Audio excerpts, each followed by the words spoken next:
Bonsoir à tous, très heureuse de vous retrouver pour une nouvelle édition du 19h. Nous ferons le point sur la situation des acteurs économiques de Monaco.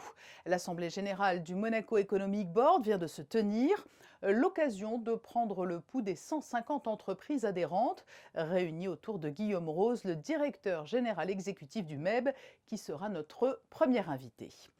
Les vacances de la Toussaint débutent aujourd'hui à Monaco. Elles se poursuivront jusqu'au 3 novembre au matin. Nous sommes allés vous demander si, malgré le contexte sanitaire actuel, vous aviez décidé de partir en congé. Vous avez peut-être remarqué depuis quelques jours les grandes palissades dressées au 6 boulevard d'Italie. Un important chantier privé a démarré sur place, mais il va avoir des incidences dans ce secteur. Le directeur du projet, Fabien Lemasson, nous expliquera quelles sont les mesures mises en place pour limiter au maximum les nuisances. Nous vous emmènerons ensuite à Viareggio en Italie. C'est dans ce port que vient d'être présentée la future navette de la division maritime et aéroportuaire de la Sûreté publique. Ce sera le Focus Info du jour signé Vanessa Dessy.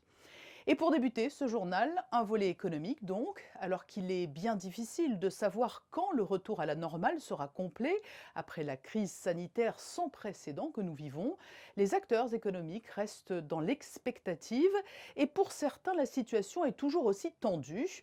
Le directeur général exécutif du MEB est avec nous. Bonsoir Guillaume Rose. Bonsoir Patricia. Vous êtes un témoin privilégié de la situation des entreprises monégasques. Vous avez réuni hier autour de vous les entreprises adhérentes du MEB. Quelle est la tendance générale?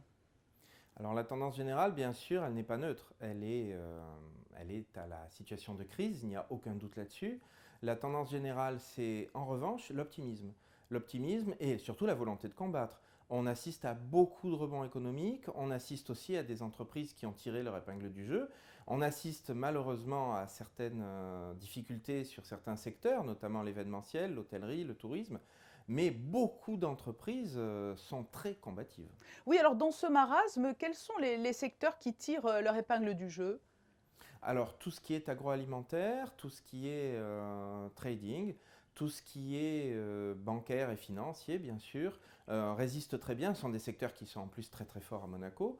Donc, on a de fortes résistances sectorielles, avec même des parts de marché gagnées, parce que quoi qu'il arrive et malgré la crise, l'image de Monaco reste toujours un atout majeur dans le monde. Et puis à Monaco, le gouvernement a débloqué des aides très importantes pour accompagner les entreprises en difficulté, ainsi que les salariés.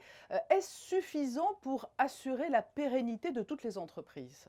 Ce qui a été fait par le gouvernement est de nature exceptionnelle et qui continue d'ailleurs, qui perdure. Alors bien sûr, est-ce que ça suffit? L'économie n'est pas quelque chose de fixe. L'économie, c'est une vague. L'économie, c'est quelque chose sur lequel nous flottons tous et c'est quelque chose sur lequel le gouvernement propose des bouées. Après, ces bouées suffiront-elles à tout le monde? Probablement pas, mais en tout cas, ce qui nous semble et ce qui semble à nos entrepreneurs membres, c'est que le gouvernement fait réellement de son mieux. De votre côté, au MEB, quelle est la nature du soutien que vous apportez quotidiennement à vos membres? Ça a été presque psychologique au plus fort de la crise? Alors, il est évident que quand un chef d'entreprise est dans une situation pareille, qui perdure, qui plus est, il a besoin de tous les soutiens qui soient. Alors nous, au Monaco Economic Board, nous qui fédérons toutes les entreprises, nous avons déjà l'énorme pouvoir de mettre les gens en rapport les uns avec les autres, au sein de la principauté. C'est-à-dire que une des raisons pour lesquelles je suis le directeur exécutif du Monaco Economic Board, c'est parce que depuis longtemps, j'ai la volonté de fédérer. Fédérer d'abord les entreprises avec le monde de la culture, le monde de la science, le monde du sport, mais aussi et surtout fédérer les entreprises entre elles, créer une task force monégasque. Guillaume Rose, tout le monde s'accorde à dire que cette crise a eu une vertu. Elle nous a confortés dans l'urgence d'assurer une transition numérique profonde. Le numérique, c'est un outil vers lequel vous vous tournez pour continuer à assurer vos missions. On a beaucoup parlé aussi du travail à distance, du télétravail. Vous avez lancé une enquête dans ce domaine. Cette période est évidemment la période propice au grand bond en avant de l'économie monégasque vers le numérique. Cette fois, on ne recule plus, cette fois on avance, nos entreprises sont prêtes, nos entreprises sont très très demanderesses.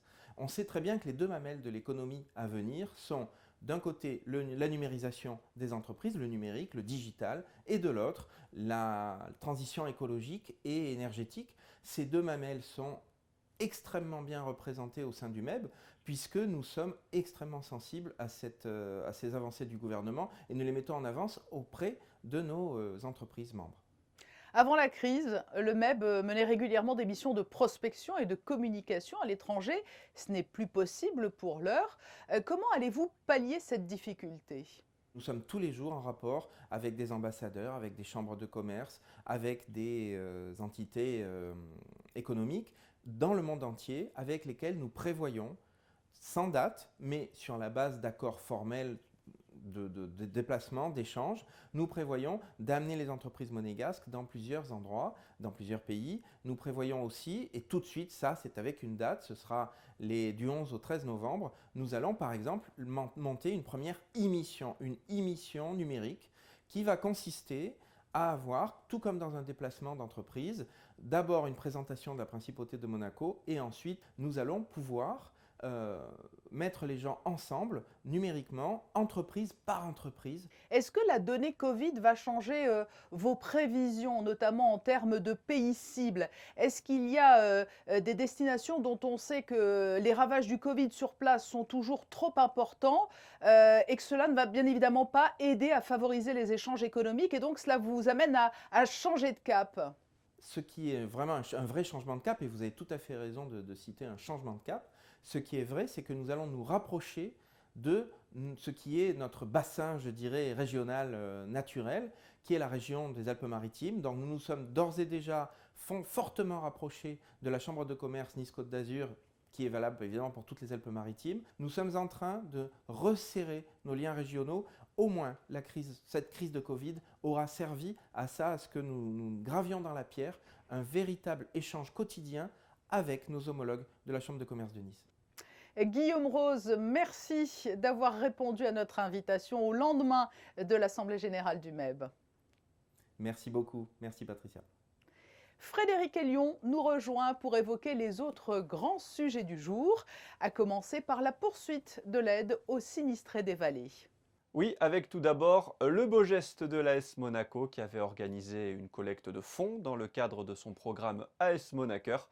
Le vice-président directeur général du club Oleg Petrov ainsi que le milieu de terrain Aurélien Tchouaméni sont venus dans les locaux de la Croix-Rouge monégasque pour remettre un chèque de plus de 59 000 €. Sachez également que Banana Moon a remis un chèque de 15 375 €. Nous étions au départ de l'expédition. Faisons le point sur la mission océano-scientifique contaminant Méditerranée 2020. Yvan Griboval, le navigateur du club des explorateurs du Yacht Club de Monaco, est reparti en campagne océanographique jeudi dernier aux commandes du maxi-catamaran Amala Explorer. Objectif de cette campagne, collecter des échantillons de contaminants chimiques, métalliques et organiques selon les recommandations de l'Institut français de recherche pour l'exploitation de la mer. Après une courte escale à Porto de Cervo en Sardaigne, Amala Explorer a mis le cap lundi matin à 7 h sur Barcelone. Arrivé en Catalogne, le maxi-catamaran a été accueilli par Teresa Zabel, président de la fondation Ecomar, fondation qui invite les jeunes à pratiquer la voile et à préserver l'océan, notamment en diminuant les sources de pollution plastique. Oui, retour au port à Monaco si tout va bien le 29 octobre. Je vous le disais en titre, l'heure des vacances a sonné. Les élèves de la principauté sont au repos jusqu'au 3 novembre au matin. Compte tenu du contexte actuel, est-ce que vous avez décidé de partir? C'est la question que Juliette Rappert est allée vous poser et elle a plutôt rencontré beaucoup de vacanciers en visite à Monaco. Alors je suis en vacances, on vient de Paris et on est venu en vacances quelques jours à Nice. Et là on visite Monaco aujourd'hui. On est déjà en vacances en fait, on vient de l'Isère, donc on est parti hier là, sur un coup de tête. Et on passe 4 jours ici à Monaco. Oui, je compte partir en vacances, même si c'est le virus. Ouais. Non, j'ai pas prévu de partir en vacances là pour les vacances de la Toussaint. Non, je reste ici à cause du Covid pour pas avoir les restrictions, etc. pour être sûr. Non, on n'a pas trop l'intention de partir en vacances avec tout ce qui se passe en ce moment, donc voilà. Les vacanciers sont bien là, c'est une bonne nouvelle, mais pour les départs de Monaco, la tendance est donc plus mitigée. Nous faisons régulièrement le point sur les travaux en cours dans les différents quartiers de Monaco et les perturbations ou modifications qu'ils peuvent entraîner. Nous allons nous intéresser aujourd'hui à un projet privé qui a des répercussions sur son environnement immédiat, boulevard d'Italie. Il s'agit du programme Villa Maria. Le directeur du projet est avec nous. Bonsoir Fabien Lemasson. Bonsoir. Depuis une semaine maintenant, des palissades ont été installées. Quelle est la nature de ce projet, la Villa Maria? Donc, il s'agit d'un projet privé. Le propriétaire de l'immeuble existant que nous représentons a souhaité réaliser une maison de maître en lieu et place. L'idée a été de réaménager complètement son aménagement en créant notamment des niveaux de sous-sol. Pour ce faire, nous avons déposé un permis de démolir et de reconstruire, intégrant notamment la contrainte réglementaire de conserver la façade sur le boulevard d'Italie. Et la principale contrainte, c'est que vous vous trouvez sur l'une des grandes artères de Monaco. Comment allez-vous gérer cela? Nous avons travaillé avec les concessionnaires dès la phase PC afin de limiter les tranchées en voirie. Pour ce faire, notamment la SMEG ne réalisera pas de tranchée au niveau du boulevard d'Italie. L'ASMO réalisera une tranchée réduite devant la villa. Et enfin, concernant Monaco Télécom, ils sont en train d'étudier une nouvelle optimisation pour réduire les tranchées en voirie. Comment allez-vous opérer pour réduire les nuisances en ce qui concerne la circulation routière à proximité? Pour les premières phases de chantier, on va passer de 12 à 6 camions jour. Et pour la phase terrassement, de 8 à 6 camions jour. Et puis il y a la sécurité des piétons à assurer aussi. On est en train de réaliser donc des palissades qui vont être modifiées pour laisser un passage libre d'1,40 m, ce qui correspond au flux habituel des piétons. Et on va également travailler de nuit, donc de 20h à 22h, pour limiter les nuisances toujours au niveau des piétons. Le bruit, c'est quand même le principal fléau généré par les chantiers. Qu'allez-vous faire en la matière? On va mettre en place, en fonction des différentes phases du projet, des palissades acoustiques. Nous mettrons également un échafaudage périphérique acoustique qui limitera également les nuisances au niveau des poussières. Et enfin, au niveau des camions, ils seront équipés de dispositifs caoutchouc en benne afin de limiter les bruits lors des opérations de chargement. Et au niveau des bennes de déchets, nous disposerons des patins en caoutchouc pour limiter les bruits lors des opérations de manœuvre. Quel sera le calendrier de ce chantier? Donc nous avons commencé début octobre les installations provisoires. En avril prochain, nous aurons réalisé la démolition de la villa. Et la livraison est programmée fin d'année 2023. Très bien, merci Fabien Lemasson pour toutes ces précisions très importantes pour les riverains du projet Villa Maria. Merci à vous. Un nouveau point info avec vous Frédéric et la journée des droits de l'enfant qui se prépare. Chaque année, la Principauté se mobilise pour célébrer l'anniversaire de la Convention internationale des droits de l'enfant, adoptée par l'Assemblée générale des Nations unies le 20 novembre 1989. À l'occasion du 31e anniversaire de la Convention, la Direction de l'Éducation nationale, de la jeunesse et des sports organise une journée spéciale en Principauté. Plusieurs activités sont prévues sur le parvis du Grimaldi Forum de 11h30 à 17h30. Vous retrouverez des stands de sensibilisation aux droits de l'enfant et divers ateliers créatifs. Puis à 17h30, vous pourrez assister à la projection du film Gogo de Pascal Plisson à la Salle des Princes. Gogo, qui signifie grand-mère en swahili, retrace l'histoire incroyable de la plus vieille écolière du monde âgée de 90 ans. Et enfin, une exposition à découvrir. Dans le cadre de la Semaine de la langue et de la culture italienne, le Comité national monégasque de l'Association internationale des arts plastiques auprès de l'UNESCO organise une exposition du 21 au 24 octobre à la galerie située au 10 quai Antoine Ier. Le thème, les héros de BD et protagonistes de l'art contemporain. Spider-Man, Mickey, Batman, Superman, vous pourrez découvrir de nombreux tableaux, des planches de BD ou différentes figurines. Une exposition à découvrir tous les jours Patricia jusqu'à samedi de 16h à 19h. C'est noté. La division de la police maritime et aéroportuaire va se doter d'une nouvelle vedette. Vous allez pouvoir la découvrir en avant-première, puisqu'une équipe de Monaco Info s'est rendue sur le chantier naval où elle se trouve pour assister à sa première mise à l'eau. Vanessa Dessy, vous vous trouvez à un peu plus de 300 km de Monaco. Et oui, c'est ici, à Viareggio, en Italie, qu'une nouvelle vedette a été conçue pour la division de la police maritime et aéroportuaire. Le but étant de renforcer ses moyens d'intervention en mer Méditerranée.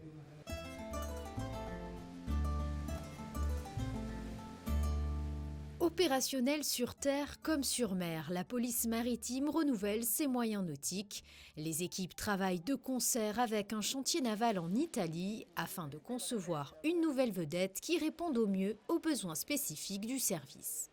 Ces équipes se sont régulièrement consultées, ont apporté leur point de vue réciproque sur l'avancée du chantier, sur les normes à respecter, sur l'évolution, on va dire, de la structure, pour qu'elle puisse répondre à l'ensemble des missions qui seront les nôtres, qui sont déjà existantes, mais qui seront développées dans le futur, parce que, notamment dans le cadre de la répression de la pollution en mer, notamment dans le cadre d'un renforcement de la sécurité des ports, mais aussi une amélioration des compétences en ce qui concerne le sauvetage en mer, je pense que cette embarcation est à la hauteur de nos attentes pour pouvoir remplir au mieux nos missions. Dotée des dernières technologies, cette vedette de près de 25 mètres est engagée sur le marché des systèmes innovants et performants. Le chantier naval italien s'est mobilisé afin de développer de nouvelles solutions. C'est une vedette multifonction qui a une double utilité. Elle sera utilisée pour récupérer des ferries en perdition en mer. Elle est dotée également d'une plateforme qui descend en totale immersion afin de pouvoir récupérer des personnes en détresse et de les transporter directement à l'infirmerie. Et oui, car cette embarcation est pourvue d'une infirmerie à bord. Possono essere trasportati a bordo e trasferiti in un'infermeria di cui è dotata l'imbarcazione. L'autre mission de cette vedette est de pouvoir lutter contre les incendies en totale autonomie. Malgré cette période de crise sanitaire très compliquée, le personnel se relaie depuis plusieurs semaines afin de bénéficier d'une formation complète. Le personnel est d'ailleurs en cours de formation. Il est formé ici pour l'heure en Italie. Il sera formé aussi en France dans les services spécialisés parce que cette vedette est polyvalente et va nous permettre de multiples actions. Donc il y aura plusieurs modules de formation spécifiques pour que tout soit opérationnel à la fin de l'année lorsqu'elle sera officiellement baptisée en principauté. Dans le cadre du plan Sûreté publique 2020 lancé en 2016, une réflexion a été menée autour de la nécessité d'adaptation de la police monégasque face aux nouveaux enjeux. Le monde n'est pas figé, les risques ne sont pas les mêmes, la menace, même si la principauté est particulièrement plutôt préservée, elle existe et elle évolue, donc il faut qu'en permanence les forces de sécurité s'adaptent. La mise à l'eau d'une nouvelle embarcation, c'est toujours un moment très très particulier, hein. C'est le moment où on passe d'une maîtrise à terre, on passe au domaine maritime, donc un vrai plus pour la principauté et donc c'est avec beaucoup d'intérêt et un petit peu d'émotion que j'étais là ce matin pour assister à cette mise à l'eau. La division de la police maritime et aéroportuaire fête de plus cette année ses 60 ans. Cette nouvelle vedette sera livrée courant décembre. Son nom sera dévoilé à cette occasion. Le suspense demeure donc jusqu'à cette date, mais rendez-vous est pris d'ici la fin de l'année pour l'arrivée à Monaco de cette nouvelle vedette. Et après ce petit détour par l'Italie, nous allons découvrir les couleurs du temps prévues ce jeudi à Monaco. Frédéric Elion, quelle est la tendance ? Un temps instable, Patricia, avec un ciel couvert en début de journée, puis des éclaircies feront leur apparition en fin de matinée et puis durant l'après-midi. La soirée sera de nouveau bien nuageuse. Côté température, il fera 14 degrés le matin et 18 l'après-midi. Le soleil se lèvera à 7h52 pour se coucher à 18h36.